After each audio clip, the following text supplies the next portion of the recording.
Good afternoon and welcome to everybody attending. We can't necessarily see you, but hopefully you can see us. This is the key to unlocking U.S. electric vehicles, and I have the great pleasure of chatting for 45 minutes with Wayne Killen from Electrify America. I'm John Volker. I'm a freelance journalist, writer, and occasional analyst of the auto industry specializing in EVs. And some people may know me from me having edited Green Car Reports for 9 years, when I now have moved from that to covering for a variety of outlets. Wayne, tell everybody who you are and what you do. Hello, John. Good to be with you again, and hello to everybody in the SAE land, and thanks for having us today. Looking forward to this discussion. So my name's Wayne Killen. I'm a Director of Infrastructure Planning and Business Development, Electrify America. Actually was employee number 4 way back in late 2016. We have nearly 85 full-time employees today. And yeah, I was minding my own business at Audi of America back then, looking after product strategy, planning our first EV. I knew enough about charging infrastructure to be dangerous. And of course, the famous TDI event happened. And I got recruited to join Electrify America soon after that, and really enjoyed the contributions ever since. Excellent. Before we start talking about the challenges to greater U.S. electric vehicle adoption and so forth, it would probably help the audience, since Electrify America is now pushing 5 years old, not quite there if I remember. Tell me a little bit about what the network has done so far, what the company has done, just to get a sense of sort of the efforts you've put in before we start talking about challenges. Sure. So, wow. First of all, we built a company from 0 employees to nearly 80 right now. And we opened our first charging site in May of 2018 in Chicopee, Massachusetts, of all places. It was our first highway site. I was there at the grand opening, very nerve-wracking event, our first time that 150 and 350 kilowatt chargers were put into play, and very exciting moment. And literally next month, 3 years later, we will be at nearly 600 sites and 2,600 chargers from our first site. It's a scale of growth I think never before seen in the industry, and I think the technological complexity of bringing this equipment to market, the logistics, the acquisition of sites, the permitting, which we're going to talk about today, everything came together very nicely, and we've already become now the largest and most powerful open DC fast charging network in the United States, if not the world. And really proud of what we've accomplished, and we're seeing steady increases in utilization on network. And I think we're really doing our part to help folks feel comfortable buying an EV and using it as a primary use vehicle. Great. Well, obviously, since over the last 5 years, the perspective and the landscape for EVs has changed quite a lot. EVs were still not only a tiny piece of the market, but 5 years ago, an average range was maybe 125 miles. Now we're seeing 200, 250 seems to be the minimum now, and we're going up into cars that offer double that, ostensibly. So the need for network charging has changed. I should tell the audience, occasionally my video will go off and on because it freezes. I don't know if it's my provider or whatnot, but welcome to the new world of Zoom. One of the things, as I talk to people, I talk to a lot of people, not only those who drive EVs and in the business like yourself, but also people who are thinking about them. I tend to be a guy that people call when they're thinking about buying a car. You may be too. And one of the things I've found is that people just don't have a clue about how electric cars are charged. And specifically in fast charging, setting aside the multiple unit dwellings issue for a minute, specifically for fast charging on road trips, one of the things that people don't tend to know, in my experience, is that there is, in fact, an enormous amount of electric car fast charging out there. Your 2,600 cables and quite a few others from quite a few different networks. But they don't know it exists, and to find a gas station, they don't have to either enter in their route into the car's nav or use an app on their phone.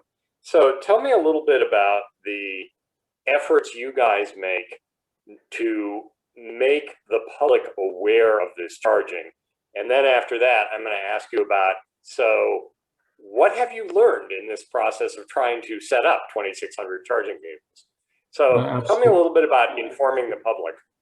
So maybe taking a step back, first part of your question, John, and fundamentally, yes, there's a lack of knowledge about charging infrastructure in general and DC fast charging in particular.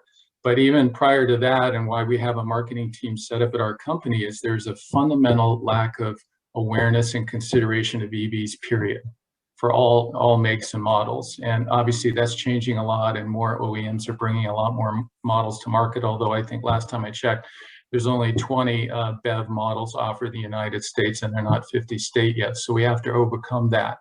But again, you have to address the awareness and the consideration first, the top of funnel topics, so people get interested in EVs. And yes, it's true, the chicken or egg, charging infrastructure continues to be two of the top 5 reasons why people avoid electrics today. And that's really what we're in mission for, is to solve not only the first reason is the density of charging. It's not enough, it's not available enough in enough states and metro areas and highways. And then it's not fast enough, which is more of a reflection of the predominance of L2 charging and 25 to 50 kilowatt DC fast chargers, which may have been great for years ago with, you know, Bolts and Leafs and what have you, but a little inadequate for fast charging today. So I would say the number one issue we want to tackle is obviously putting DC fast charging in the places that matter, in the metro areas where EVs are expected to grow the most, and on highway routes where people are going to travel the most. And we do that with a very data-driven process. I should say that this is all presupposing, of course, that 70 to 80% of charging is done at home overnight, right, at low electricity rates from your local utility. But a lot of people don't even know that. And their first notion is, well, I need as many charging sites as there are gasoline stations. Right. And last time I checked, there were close to 130,000 of those. We don't need 130,000 necessarily DC fast charging sites in the US. It's a function of how much home charging is done, of course. But top of the list would be a very prominent visible location on the highway or the metro area that folks want to stop and spend 15 to 30 minutes charging at, right? So it has to be a prominent retailer, grocery store, restaurant. We're at the National Corvette Museum. We're at so-called mom and pops. We're at a Firefly Grill restaurant in Illinois, which happened to match where we wanted to be.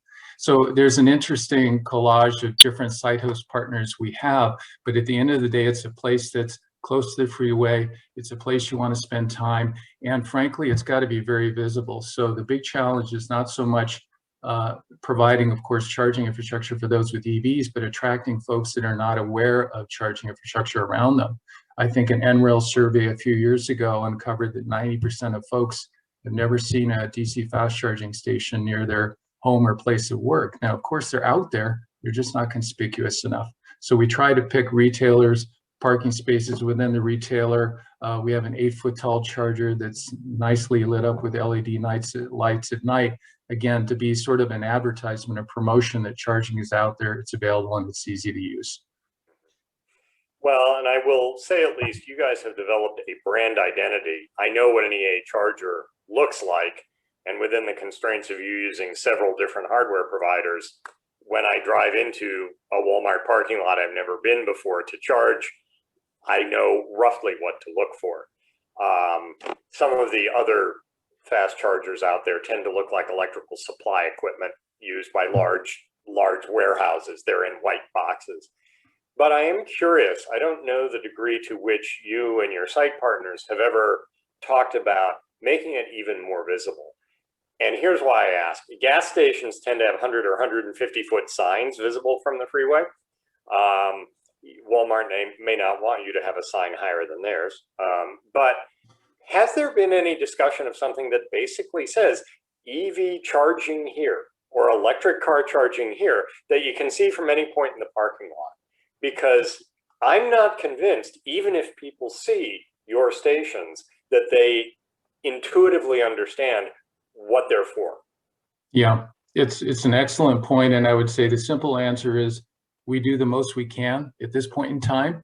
The simple fact is we license these parking spaces from the site hosts who own the property and manage it. And typically there's zoning requirements, there's signage applications, there's other restrictions, if you will, that limit what we can do where and how prominent it is. Now, that doesn't mean we give up and for example, we'd love to put a canopy on every site we have, you know, for poor weather and to protect from the sun. But that's an additional layer of complexity with local zoning and permitting. And oftentimes that will slow down the project overall, or it can't happen. So we sort of table that. But it is a good point. I think we're not at the holy grail yet of solving the most prominent, you know, conspicuous charging sites, but it's a good starting point, which is having the charging site at the right place where folks want to stop and obviously take advantage of 15 to 30 minutes of shopping or dining, what have you, with their car shops, which is the other misperception. It's not like a gasoline station where you're going to sit and wait with your car. We don't sit around and watch our smartphones recharge either. So there's a lot of behavior change that goes into what we do. Got it. One very specific question, and then a sort of a broader one. The specific one is, I had seen the same 130,000 gas stations. Setting aside questions of throughput and dwell time and all of that stuff, how many fast charging sites and cables do you anticipate the US needing by, say, 2030 overall? And that's sort of an asterisk to a later part of our discussion, which will be what President Biden is supposedly going to propose in terms of the details of electric car charging. But just, you know, if we have, let's say, in the low tens of thousands of DC fast charging cables in the US across all the networks, how many sites and cables do we need by 2030 in your view? Yeah, well, there's a lot of different opinions about that, and I don't think the final perfect answer is in yet, because to a large extent there's home charging and there's the role of workplace charging as well. So, but let me do the best I can, and let's start with the basis. So, of roughly 41,000 charging sites in the US today and 100,000 cables, the vast majority, of course, is level 2, which is fine for a long dwell, but let's move aside and look at DC fast. I believe last time I checked, there were about 12,000 DC fast charging cables, you know, predominantly Tesla. There's our network, EVgo, and others as well. And then there's the Biden 500,000 plan, which we'll talk about later. Obviously, the truth is somewhere in the middle. We're spending $2 billion over 10 years. I think it's safe to assume that billions more need to be spent. I think our company needs to do even more. I think other companies from the private and the public sector could do more. But I think you could look at ratios of cars to plugs. That's a good point. I think a lot of the national labs have done that. We've looked at it. I think somewhere between 100 to 200 cars per DC fast charger plug is a good ratio to start with. And then I think a lot of that is dependent on, okay, what is the battery size of the vehicle? What is the charging speed? Because, you know, faster charging speeds like 350 kilowatts that we have that can refuel, 20 miles of range per minute, which is roughly what you get in a typical hour of L2 charging. That's a game changer. And that could mean possibly less chargers versus more of them if they were lower speed. Mm-hmm. That makes complete sense. The broader question is, talk to me about plug-in charge. I was apparently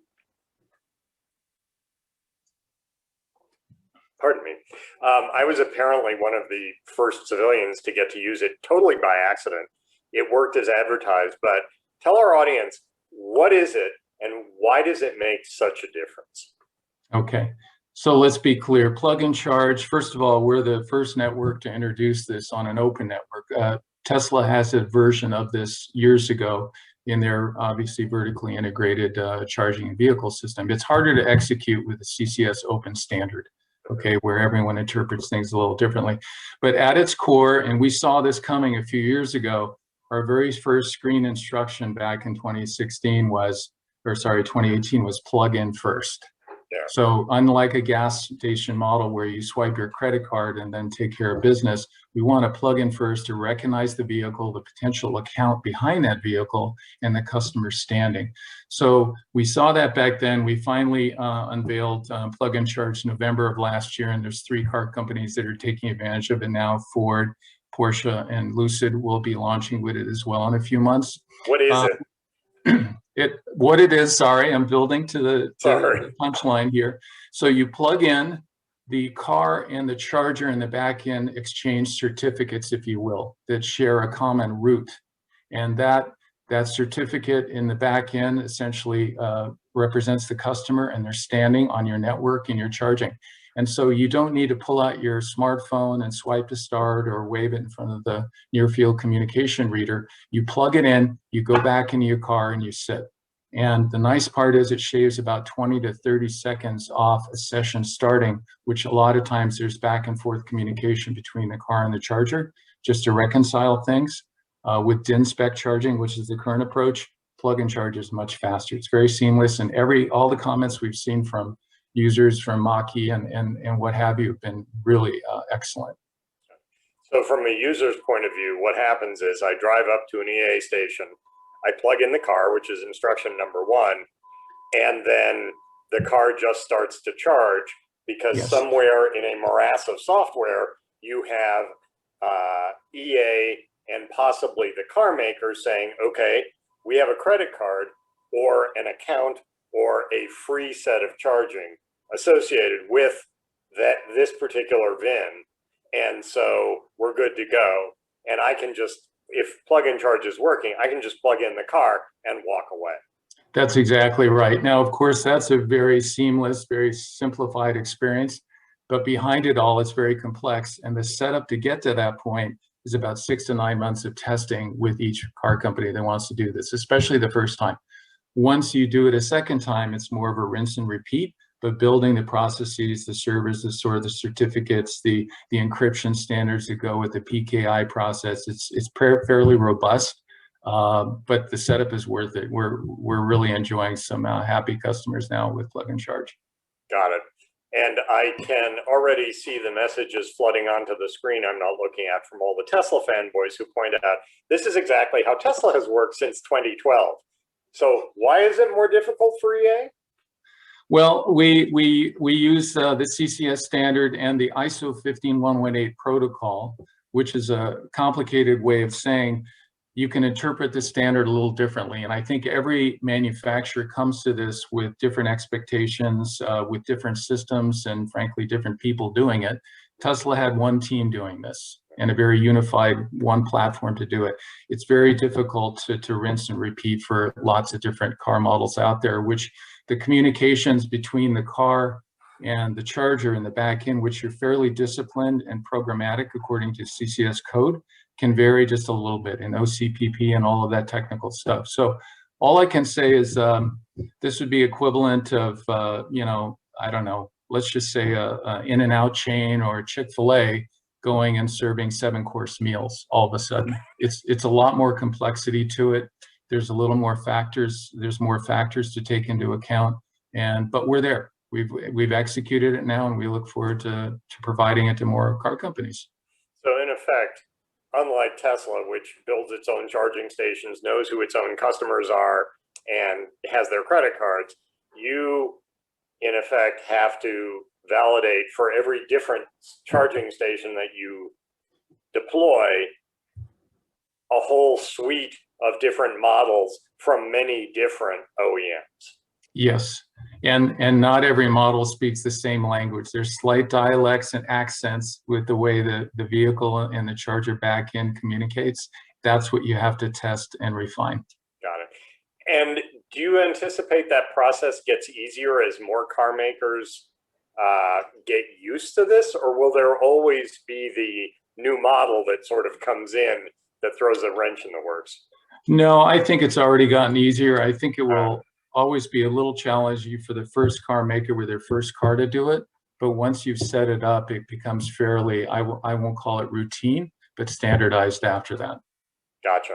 Okay. And we see that same first BEV from first car maker problem in a whole host of other areas, including dealership training and so forth. Absolutely. One of the big questions that I get, rather to my surprise, is about the grid impact of fast charging. One of my favorite statistics has always been that a fast charging plaza in operation draws roughly as much power as a Walmart supercenter, and we don't hear Walmart supercenters bringing down the grid. It's just not a concern.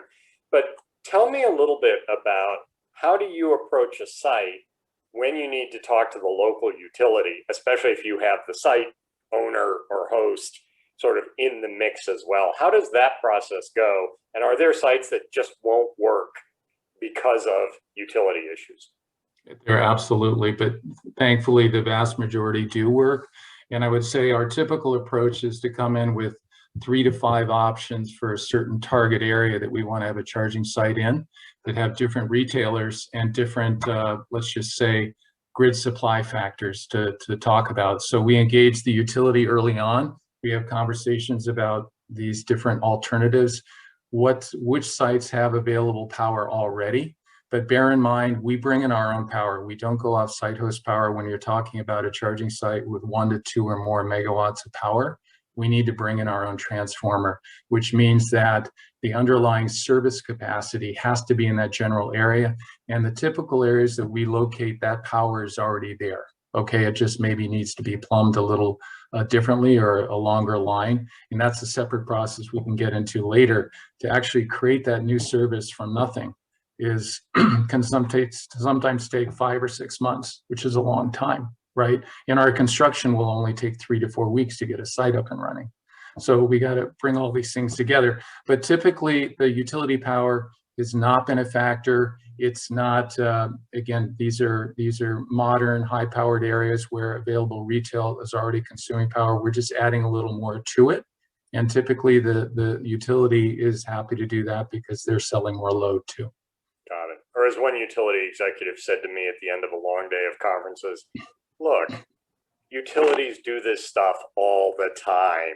We're used to this. It's just another drop. So last question before we start talking about lessons learned. Talk to me a little bit about future proofing. If in fact the volumes of EVs expand and expand at a faster rate than we've seen in the last couple of years, how have you future-proofed your site, given that you're halfway through a 10-year plan, so that in 2030, which is beyond your initial 10 years, you won't have to dig everything up and start from scratch? Right. So there's 2 ways to look at future-proofing. One is the charger itself. And way back when, in 2017, my business development team, we started talking with all the car companies to thoroughly understand, what are the models you're bringing to the market? What are their voltage capabilities, amperage? Obviously, you've got medium voltage cars, which predominate the market. You've got high voltage platforms like Lucid, like Porsche, and others soon, to get a thorough understanding of what those needs are going to be, because you got to start there. It's not just the number of chargers at a certain output, it's what will they need to deliver over time. And today, we deliver up to nearly 1,000 volts at 350 amps. With some simple changes, we're going to be able to support 500 amps at a slightly lower voltage, which will bring higher kilowatt charging to more cars on the market. So we're listening to what the car companies are saying. In terms of future-proofing the site, we typically will go in and over a 5 to 10 year period, try to forecast out EV growth in that area. And so, of course, we'll start with a certain number of sites, which is right-sized or aligned for what we see units in operation to be over the next few years. But we may not go in with the absolute largest transformer up front, which would increase our costs. We might bring that in at a later point, and we already provide, let's just say, the switch gear, the power electronics might support that higher load down the road, but we won't activate it till later on. But there are cases where we're limited to power and we can't future-proof that site. So if the demand for charging in that area grows in the future, we'll simply have to pick another location close by. Got it. And are the site hosts basically good with the idea? I don't know if you're taking 12 or 16 spaces, but are they comfortable with the idea that, well, if EVs grow as expected that that 16 spaces might want to go to 32. Well, absolutely. First of all, it's incremental traffic and pleasing customers in their retail outlet, but they also know that the composition of the vehicle population is changing more towards electric. So in some ways, it's not really changing anything. Your net parking spaces is the same. It's just the mix that's, you know, aligned to electrification is growing, but that's in line with the growth of units in operation for EVs and the general population, I would say. Okay, cool. So if you were employee number 4, tell me about some of the lessons that you all have learned in the last almost 5 years. I'm curious to know, were there things you expected that didn't happen? Were there particular parts that were easier or harder than you expected?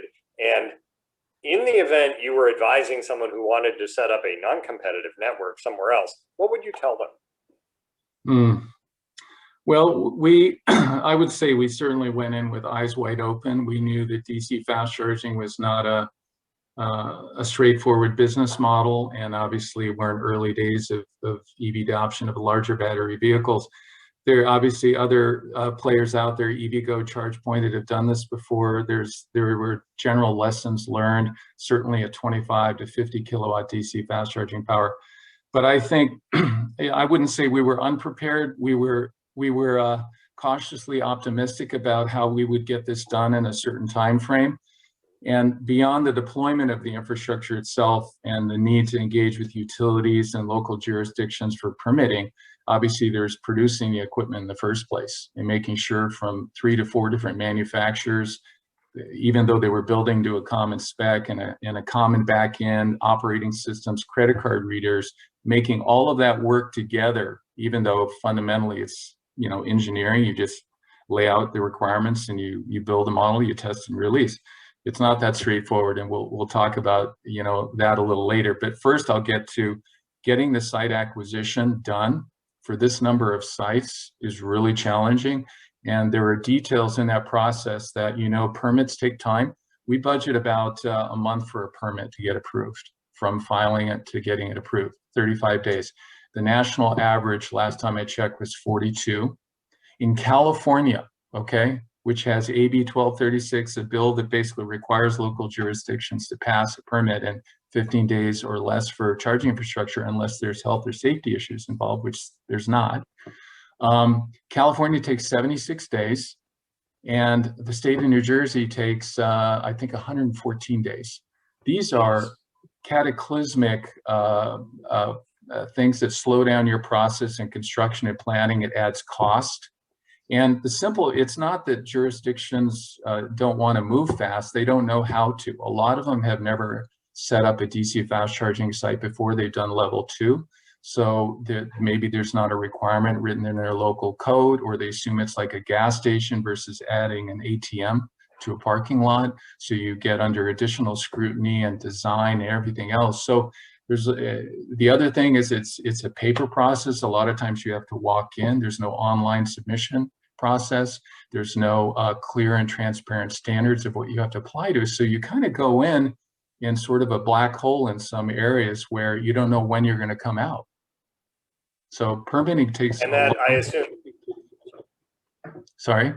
I'm assuming that's because even if you have some sort of deal with Walmart at a broader scale, you still have to deal with each town or city's buildings department and permitting process. Correct. And a lot of times the administrative staff at that jurisdiction cannot approve the permit. It maybe has to go to city council or a board. That takes a lot longer. And sometimes it's kicked back. Well, we want to see what landscaping they're going to do. And, you know, we're talking about parking spaces, and we're talking about bringing an amenity in, and we're talking about a site host that wants to get this up and running soon because, you know, they're essentially tying up parking spaces while the construction is going on. So, and obviously would-be EV drivers want to take advantage of that service too. I don't know if it helps or not, but it could be worse. You could be trying to permit hydrogen stations. But wrapping up so that we have a little bit of time left for Q&A from the audience. It has been said that the Biden infrastructure plan, which has very large dollops of money associated for EV charging, but not a whole lot of specifics about what or where, and certainly not how. But it has been said that we're talking 500,000, if I remember the document, EV charge stations within that infrastructure program. I asked you before how many the US might need, and the question is, well, it depends, which is fair, but let's say some percentage of that 500,000, let's say 10% is fast charging, or 20%. So that takes us to 50 or 100,000 fast charging stations over the next 10 years. Is that a doable thing? Well, I mean, it certainly is. Look, it's a big country and there's 100 major markets. We're going to be in 29 major metros by the end of this year and about 42 by 2025. But there's 100 major markets in the United States, and there are areas that, no, they don't need 20 different DC fast charging sites, but 1 or 2 would do them just fine. So I think in covering, the contiguous United States and obviously Puerto Rico and Hawaii and Alaska properly, I think you're going to need something way north of where we're going to be. And I would say that the big question for me is, of that 500,000, how many is it relegated to, say, workplace charging or potentially multi-unit dwellings, which is a whole nother challenge. And typically getting a level 2 charger or bank of L2s in a multi-unit dwelling, we know, we've tried this, is hard, even with equipment that's paid for. So there's electrical supply, there's landlord considerations, and then there's the notion that, well, maybe that multi-unit dweller can be satisfied with an optimized DC fast charger in their local grocery store chain, So yeah, I think the truth is somewhere above where the collective industry is now, but I think it's certainly south of 500,000. We do not need 500,000 DC fast charging sites in the United States. Got it. And one last question for you, and then we will switch to Q&A. This is the point at which I encourage the audience, drop your questions into the chat, and we will filter them and talk about them. The last question, I think, and it may be a little unfair to ask you, but you're the one I've got. So is there a sustainable long-term business model in providing DC fast charging on an independent basis? And what part of that model is not selling electrons, but something else? Okay, the shorter answer is yes, there is a model. We have a roadmap to getting to break even at some point, and then of course generating a profit at a certain point too. But I would say the existential threat of us getting to that today is better rate design from our utility partners. So it's less about the commercial rate we pay. It's more about the existence of demand charges and other service fees that essentially levy up the price, the cost of electricity that we cannot pass on to a customer. And I'll just give you an example. A demand charge, which the audience doesn't know, that's typically a surcharge on top of the electricity that's levied on businesses, industrial concerns that have high load factors above 50%. That is not a charging site. But if you have a single, Audi e-tron or Porsche Taycan or Lucid Air that comes in and fills up at 150 to 350 kilowatts of power, it's not the consumption of electricity, it's the power magnitude, and that trips that level of demand charge, and now you're going to pay a bill for the rest of the month that you cannot pass on the driver. And to put it in common terms, a typical demand charge for us would be the gasoline equivalent of $10 a gallon up to $60 a gallon. That's on top of the electricity. So I think until we reconcile that, it's going to be difficult to get to that holy grail of the better business case. And obviously we're working with PUCs and other utility partners to approach rate design in a more intelligent way. And I think it's also, that's the reason we deploy batteries at a lot of our sites, is to offset or peak shave that demand so we don't get into that demand charge territory.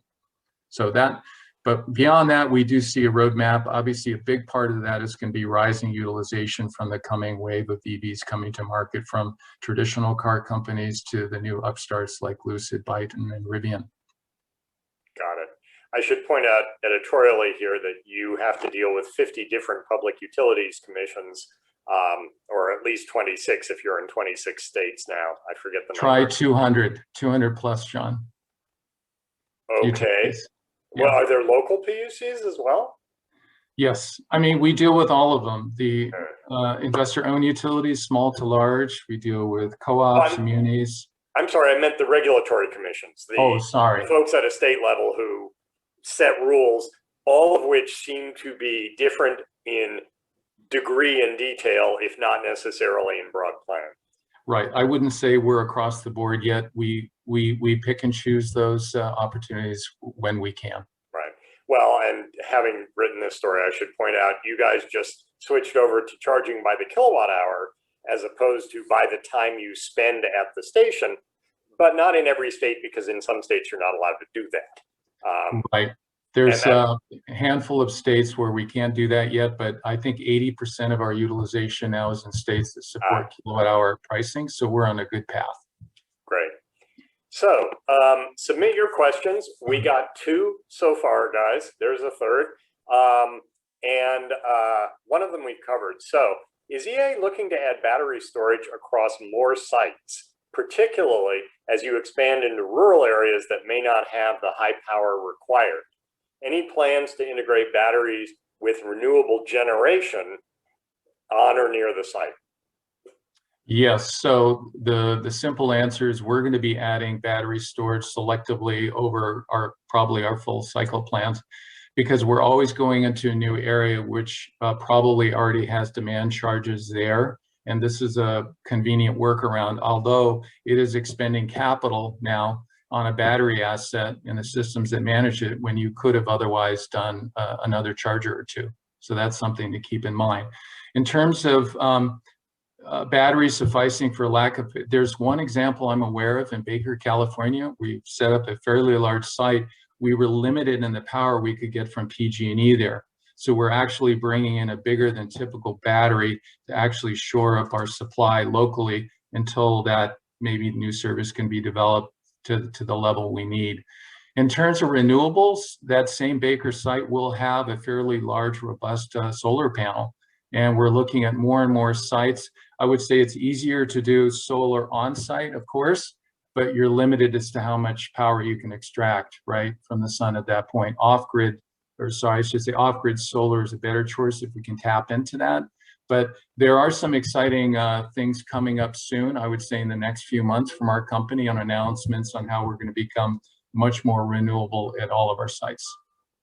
Got it. Okay. Question from Ryan Game. One thing that I had on my list and forgot. Any unique considerations for charging heavy trucks and commercial vehicle fleets? And I'm assuming this is the new megawatt standard that's working its way through the process. Yeah, that's a very different standard. It starts at 1 megawatt and goes up from there. And apologize for the leaf blower noise in the background here. It is a new standard that was essentially a collaboration between CCS companies through Charin and Tesla, and it'll be coming out in the next year or so. And I would say what the charging standard and the power is different, but so must the site design. So if you think of a typical over-the-road truck stop and the size of a Class 8 truck, obviously the whole means of setting up the charger and potentially how the charging gets to the truck itself, the cab, that's going to be a fairly large port. It might have to be an automated system, if you will. And all of the challenges that we go through in selecting a site and getting utility power for a light duty passenger car are magnified, I think, with heavy duty. But there's a lot of work streams underway for that project, especially in the state of California right now. And we'll have some announcements soon on a related topic. Well, that last bit of your sentence may have answered the question I was just queuing up, which was, is commercial fleet charging within EA's purview as well? It is, especially in light duty passenger car. And right now, I would say that there's been a nice coexistence in our partnership with Lyft in Denver, Colorado. Those ride-hail fleet drivers are actively using our public DC fast chargers. So we could have built special sites for ride-hail and other fleets pending need, but right now the location of our public sites and available power was more than sufficient, so we didn't have to go to that next step. But ride hail specifically, in terms of needing charging sites in the urban core and near an airport, are really important. So we do put a little more emphasis there in terms of differentiation. But the customer experience is very much the same in terms of having a prominent station with, you know, the typical hardware and access to a nice retailer close by. Got it. So it's really a two-part question. One was heavier commercial vehicles at megawatt levels, and the other one was fleet vehicles, but in the passenger car world. Yes. Okay. Question on cybersecurity. Any concerns about hacking a vehicle that is charging and thus gaining access to the electric grid? Well, I can't address the vehicle itself, but I can tell you everything from the CCS cable to our charger to the back end, that has been set up in a fairly robust fashion. And the CCS protocol already has a level of encryption that I would say the risk of hacking is fairly minimal. I won't say non-existent because I don't know enough about that area, but I know enough standards have gone into it to ensure that, and I'm not aware of any incidences yet where a vehicle and charger have been hacked or overridden by a third party to take control. Okay. Question on costs. The answer to this one will somewhat be, it depends. But that said, on average, what is the cost delta a consumer would pay to, quote, fill up using an EA charger versus charging at home, presumably overnight? Okay. Well, charging at home, fortunately, is still the most cost-effective way to do it, especially if there's a time of use rate. But I think the national average last time I checked was 10 to 12 cents a kilowatt hour, and sometimes it's below that. I can tell you our commercial electricity rates are not that cheap. They're definitely north of that. And then when you add in demand charges on top of that, the task becomes that much more complicated. But putting all that aside, our barometer is we always stay at below the equivalent cost of gasoline, okay? And even up until recently when gasoline was pretty cheap, our equivalent cost of electricity, I would say for most charging networks is about $1 a gallon, okay? So it's still below gasoline. In our case, the typical cost to fill up a larger battery EV would be anywhere from, let's say, $18 to $25, and that's to 80%. So obviously, I just refueled my mom's car here in Contra Costa County yesterday, $4.50 a gallon, $82. We are going to be way south of $82 and going when up you to do 80%. The gasoline comparison, that's cost per mile? No, that was cost per gallon, let's say. Oh, okay. But the cost per mile, sorry, that's much lower too, still. Okay. Is EA seeing, quote, good behavior from current drivers in terms of not dwelling too long, etc.? And do you foresee more punitive pricing policies as the number of EVs using public charging stations grows, presumably with congestion and whatnot? The parking problem, if you like. Yeah, charging etiquette is an area that definitely needs to evolve. We're going to play our part in making it more, let's just say, diplomatic. It's not quite there today. We still have incidences of drivers spending too long in a space. As long as the vehicle is charging, it's fine. It's when it's reached 100% or it's stopped charging, that's when we don't want the vehicle there. And from the earliest days, we actually levied what is called an idle charge of 40 cents per minute to encourage, not with too big of a hammer, for that driver to move away. And of course, we'd send alerts through the app. But I think we have a ways to go in that. I think when the units in operation rise and more people become familiar with EVs and they're using public charging more of the time, I think those sort of innate diplomatic, courteous gestures will start to instill themselves. I think drivers amongst themselves will help it happen too. But I think there's definitely a role that charging companies can play in sort of helping set policies and enforce certain behaviors in a nice way. A challenge really your gas station counterparts do not face, because someone can park his truck at the pumps and stay there for 28 minutes if he's inside doing something, but someone may pull forward if they're done and just on their phone. So a variety of things. Last question, because we are reaching our time. For a multi-dwelling unit with a parking lot that's regularly at or near full capacity, any advice on how to manage multiple EV users and recover cost, even from installing a level 2 charging station? Yeah, that's a difficult one because just the length of time you need on that L2 charger. What we've investigated in larger units and frankly, shopping considerations with large garages is a single DC fast charger with a concierge. So the whole idea of being able to come in, leave your car with someone, they'll charge it to 80%, and then they'll park it, and then the next vehicle can come in. I think in some ways it's a lot better idea. Of course, that may not scale down to a small multi-unit dwelling, and that's where my previous mention of having DC fast charging located close by those clusters of units where those folks might shop or dine, during the week might be a better solution. Got it. Okay. I've gotten the time flag. I can stay for about 5 more minutes. Can you, Wayne? I can, yes. All right. Well, we are now officially done with the SAE session, but this is the point where virtually we are now clustering around the podium and talking slightly among the speakers and presenters and whatnot. And then I'm going to depart in about 5 minutes. So here's a question. Is there a chance? Oh, no. That one is countered by the law of physics. Never mind. Sorry, the laws of thermodynamics are a harsh mistress. Is Electrify America looking at, or its parent company and its counter companies? I know there's an Electrify Canada. How much do you guys swap information among the different charging units? Best practices? Group buys? I don't know. How much sort of beyond the borders work is there?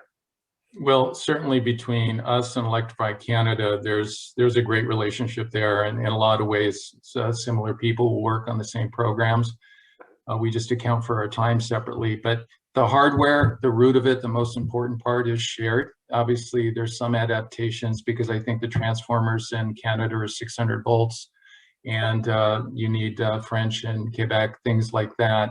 But the premium customer treatment, the use of the app, obviously the pricing might vary a little. I would say the cornerstone of what builds a good market, a good charging network is shared. I would say, generally speaking, the charging companies do talk amongst themselves. Obviously, we go to panels and conferences and we learn new things. I think we've also had conversations with the Ionity network in Europe, which in a lot of ways is similar to ours in terms of high speed and that focus on the highways. So, and I think the academic community does a lot of good work and new studies and ideas of how to make charging infrastructure more accessible, easier to use. So I think there's always room for more opportunity, but we certainly don't sort of keep to ourselves and do what's only right for us. I think there's a collective need to have that rising tide lifts all boats, and whether it's how you set up a network successfully or what you do with the charging hardware itself. Okay, yeah, that's encouraging. What is the motivation or the economic signals that must come into play to get chargers installed in regions of the country where there is a small demand? In rural America, or places where you have to drive 70 miles just to get to your nearest Walmart? Yeah, that's a great question and something we've definitely studied. And I would tell you this: our logic is not always that the charger has to make money from day one. We could be on a rural highway, but we know that's a critical link between Metro A and B. We're going to set up a small station there, and we know that potentially over 5 to 10 years or its lifetime, it may never break even. But on a consolidated basis, the network overall obviously has to hit certain financial targets. I would say in particular rural areas, that is a great role for the rural utility to play a stronger role, where the private sector has difficulty making the business case work in the short term. I think a rural utility with its essentially ownership model, that cost to serve could be justified at points where the utilization is maybe lower than what a private network would need. Interesting. Okay. And the last question, this is the one I always ask in interviews. I probably asked you this before, but if you looked back to Wayne 4.5 years ago, and with your perspective now, what one thing has most surprised you? Pro or con, not naming names or utilities or locations or site partners, but what has most surprised you about what it took to get from there to today? I would say what most surprised me, I would say for us to go out on a limb early on and say, we're going to build a DC fast charger that scales up to 350 kilowatts of power. And way back when, you had the CCS max was 50 kilowatts, and of course you had Teslas at 120. And in some ways it was, we're really going to do this. And obviously Porsche was going to lead the way with high power, but we weren't sure, convinced other car companies would follow suit. And in a way, it was a little bit of a gamble, a big gamble, actually, an expensive one. But I can already see that there's at least 3 vehicles, actually 4, as of a few weeks ago, that are coming to market with 350 kilowatt or something close to that. And that's just a starting point. I think with some simple changes, these chargers can deliver more than 350 kilowatts, and we'll have to see if we get to that point. But that's a nice validation where not only did we build a network that would be dense enough and provide enough coverage that people could feel comfortable driving, but we could also play a role in spurring technical innovation on the car company side, and they could feel comfortable developing these higher power platforms, which at the end of the day is going to bring more convenience to drivers because they're spending that much less time refueling. Got it. Good deal. This is where, regrettably, I have to sign off to prep for the next one. You may have the same problem. Thank you to our SAE hosts. We hope this has been a useful presentation. If you have questions for Wayne or for me or for anyone else, use the email address that you're seeing on your screen now, events@sae-detroit.org. And thanks to all our behind-the-scenes SAE folks, too, who you haven't heard, but they've been doing a bunch of work behind there. So thank you all, and have a good day. Thanks, Thanks, Wayne. John. Great to talk to you. Bye-bye. Care.